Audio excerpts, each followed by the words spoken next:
Dana White is a money-hungry, pussy-ass, greedy, self-centered son of a... Sounds interesting. Son of a bitch that only cares about his own money and doesn't care about that of the fighters that he employs. Hashtag facts. This must be old. Oh, it's nice car. Conor McGregor is the most...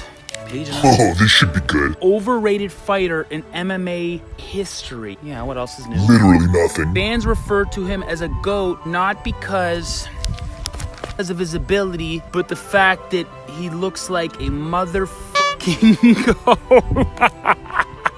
Enough, what are you doing? I'm reading. You're having way too much fun. Well, I have the day off, so I thought it'd be cool if I read and caught up on some news. I don't care. Look, moccasins are back in. Get over here right now. Fine. This never goes well.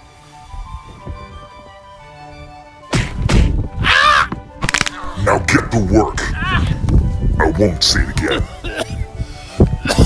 Calm down.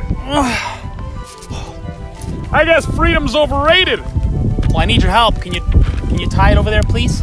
Sure, buddy. Okay, guys, we're back, and I can talk to you about some of the biggest fights that MMA world failed to book, which I think could have been some of the greatest fights to ever go down, and to prove once and for all who is the very best mixed martial artist in the world. We're gonna start off with some of the lighter weight divisions and move the hell on up. First, we're actually gonna start with the women's division. We're gonna talk about the best female mixed martial artists on the planet going against the most popular, famous female mixed martial artists on the planet. Chris Cyborg and Ronda fucking Rousey. We have the armbar collector in Ronda Rousey, judo master. Well, she's a fucking barbarian too. Then on the other side, we have Thai boxing fucking warrior and brutal beatdown queen in Chris fucking Cyborg, arguably the best female mixed martial arts on the planet, and just touching that spot for the best mixed martial arts on the planet, period. This fight has been talked about for years. Back in the days when fucking Ronda Rousey was still slaughtering people, Miesha Tate on numerous occasions, slaying the likes of Betch Kuheya. How dare you call me a bitch? No, Betch. No, you're a bitch. No, the fighter's name is a Betch. Well, fuck, you're a Betch too! Alexis Davis and, of course, Katzengano. Chris Cyborg has been begging for this fight forever, but I think the MMA world has purposely been avoiding this because their sex symbol in female fighter, because she's obviously a beautiful woman in Ronda Rousey, they wanted to protect that asset, that money-making machine, by not putting her up against Chris Cyborg, who would have soon shut her right up, just like Holly Holm did with that nasty head kick, and, of course, Amanda Nunes with that nasty 17-punch combo. If only everybody could have a good coach like Ronda telling her to do head movement when she was already pretty much unconscious. Good coaching, buddy. You're amazing. This fight would have went down in the first round. First of all, you're not going to take down Chris Cyborg, at least not with ease. Chris Cyborg, she trains with Tito Ortiz, who's an amazing wrestler. As long as you push that pace to Ronda Rousey, she's not going to have a fucking chance. She likes to be the bully. She likes the one backing people up. Now we're going to go up to the 145 division. So we're going to talk about this next fight with people I'm sure they're going to disagree about, but just shut the fuck up and hear me out. What? Not you, the fans at home. Fans? I know, I get it. Yeah, they're not my fans. Yeah, because you're a loser. Yeah, great, thank you. We get it. We're going to talk about Clay Guida versus Conor McGregor. He's pretty worthless now in the MMA community, at least in my fucking opinion. Now, I know what you're thinking. Conor McGregor's this huge money-making machine. He's held the belt at 155 and the belt at 145. Why would he ever fight Clay Guida? So I'm sure that fight doesn't necessarily make sense right now. But coming up the rankings in the 145 division, don't even get me fucking started on the amount of fighters that Conor McGregor has fucking hopscotched right past just so he can get into title contention. Let's just name a few. Cub Swanson, Frankie Edgar, Diego Sanchez, and of course fucking Clay Guida. Clay Guida is one of those guys that can go for a solid 15 minutes, 25 minutes. His takedowns are phenomenal. He is relentless. Dana White did a smart thing by avoiding that fight because Conor McGregor would come into the octagon with this long reach, pick him apart with that one-punch bomb, but you wouldn't be able to do that with someone like Clay Guida. Clay Guida would just set you up with a combo, maybe even wear a punch on the way in, and just relentlessly lay elbows on your fucking face. Now, if you made it out of the first round, you would have to face that same beatdown in the second round and that same beatdown in the motherfucking third round. 9 times out of 10, Clay Guida would absolutely destroy Conor McGregor. Conor McGregor, you wouldn't stand a chance. We saw how you were fighting Chad Mendes when Chad Mendes was on short notice, and Chad Mendes destroyed you in that first round. This would be no different, except Clay Guida has way better cardio. Not to mention, you wouldn't be the Conor McGregor you were today, making the company millions and millions of dollars, and that's why Dana White said, you know what? Let's just rip the chapter out of that book, avoid it altogether, and have Conor McGregor, quote-unquote, kingpin, avoiding some of the major competition in those divisions. Good job, Dana White. Now let's go up a little bit heavier to the 155 division. Lightweight king, Khabib Nurmagomedov, going up against the guy that actually just fought yesterday in Bellator, previous WEC and UFC lightweight champion in Benson Henderson.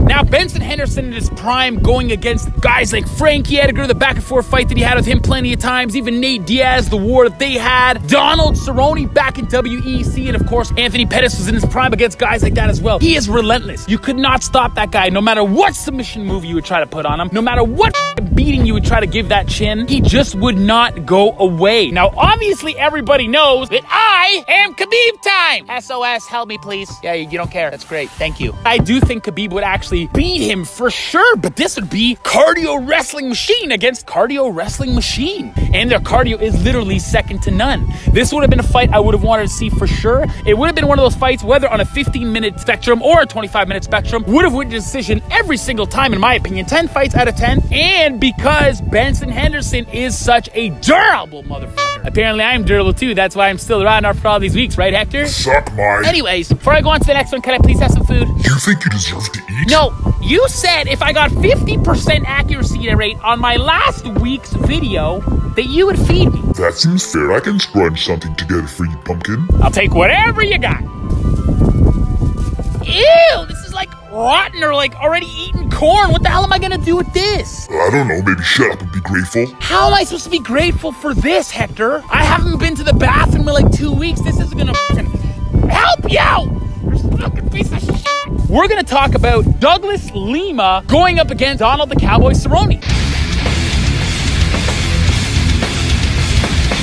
Now you want to talk about excitement, non-stop kickboxing action. Now tell me, when have you ever seen either of them in a boring fight? I'll sit here and wait. You absolutely will not.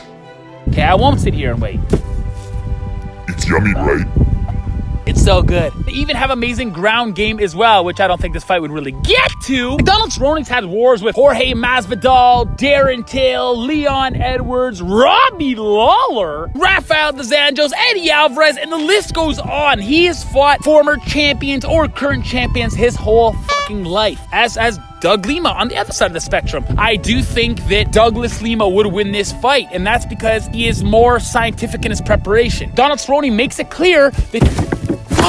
Get out of here. He doesn't study his opponent because he doesn't care. He just loves to fight. I do think it would probably go to the third round. I just see Donald Cerrone getting kicked with like a nasty body shot, maybe breaking a rib, something like that. Now we're going to go up to the 185 division. The super fight, which everybody's been talking about forever. Anderson the Spider Silva going against George Rush St. Pierre. Now we are talking about the Muhammad Ali of mixed martial arts going against the best prepared athlete in combat sports in George St. Pierre. I don't even want to say he's the best wrestler, but this guy has no fucking wrestling background. Do your fucking work! Do your study! But he actually doesn't have a wrestling background at all. He learned it all in preparation for his MMA fighting days. He has had wars against Josh Koscheck, BJ Penn, Matt Hughes. He has fought the who's who of mixed martial arts, the 170 division. But then you're talking about a striking guru, like I just said, in Anderson Silva, beating the likes of half the light heavyweight roster too, and James Irvin, Forrest Griffin, Stephen Bonner. He is solely responsible for taking the legend out of any name that he's ever fought before and make them look absolutely fucking human. Anderson Silva's just one of those guys that likes to take chances. He has that Roy Jones style where he drops his hands and kind of like bobs and weaves, living life on the edge. You live far too much on the edge. And how do you think I am doing that? I'm eating half-eaten corn that was dipped in a pot of fucking urine. Got that right. I'm strapped to a chain. You're my pet. I don't get fed. What about the corn? Okay, sorry, I do get fed. Yummy. I am really glad that these fighters actually did not go against each other. I'm Anderson Silva all day. Anderson Silva's easily made 205 before. He's a big fellow. I think he'd be able to keep that distance, use those leg kicks, maybe even catch GSP with a nasty knee on the way in. We've seen GSP get rubbered many a time before. I think GSP is just far too small for that fight. I'm glad it didn't happen, because if it does happen, it'll be when the fighters are way out of their prime. Now, if we move up to the light heavyweight division, of course, we have questionably, because half the time he's on cocaine, the best light heavyweight on the planet, and I only say questionably because I'm a huge Daniel Cormier fan, Jon Jones, going up against, in my dream world, Anthony Rumble Johnson. Now, this fight was so close to happening. Jon Jones, cocaine aside, steroids aside, you can't have those drugs teaching you those unorthodox back elbows, those forearms, those punches, those knees. He is a tall, lanky motherfucker, and man, does he know how to use that reach. Rumble Johnson is a powerhouse. If he touches you clean, man, you're fucked. Jon Jones' advantage is Rumble Johnson is not very good on the ground. Even though he has a wrestling background, he doesn't like being on his back, and I think Jon Jones would be able to get close, take him down, and just ground and pound the motherfucking shit out of them. Be careful of those 12-6 elbows, Jon Jones. We are talking about the best light heavyweight of all time going against a man that's literally fought in almost every single division. He's fought at heavyweight, light heavyweight, middleweight, and he's fought at welterweight. Jon Jones has fought every champion known to man. Cheetah dismantled Vitor Belfort, Rashad Evans, Rampage Jackson. So I'd probably have to give this one to Jon Jones. I would say like a second round submission. We're gonna go to the heavyweight division. We have arguably the GOAT, period. Fedor Emelianenko going against what I think is the best heavyweight of all time, Cain Velasquez.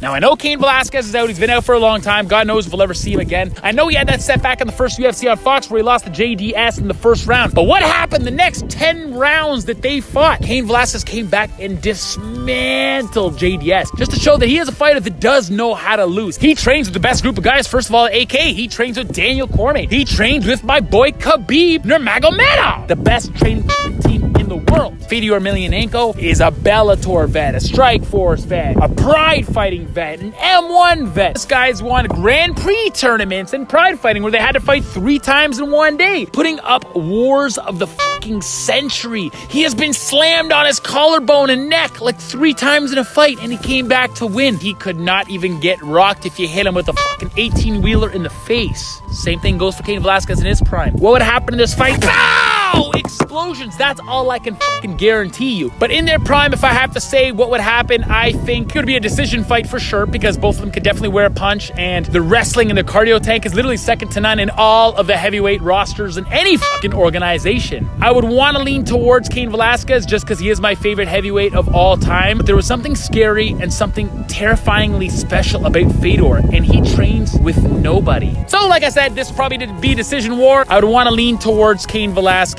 I think he is a little bit more of a smarter fighter, where Fedor is still really wild with those looping shots, even though it's worked for him, even though people are scared of them. And Cain Velasquez would find a way to out-smother him, out-grapple him, and out-fucking-punch his ass to a decision victory. Nonetheless, it would still be an amazing fight between both legends. Now, that is my dream super fight mixed martial arts wrap-up. Obviously, I'm wasting high-quality nutrients, so I shouldn't be throwing this anymore because I need to eat. Yeah, you better eat it all like a good boy. No, I will.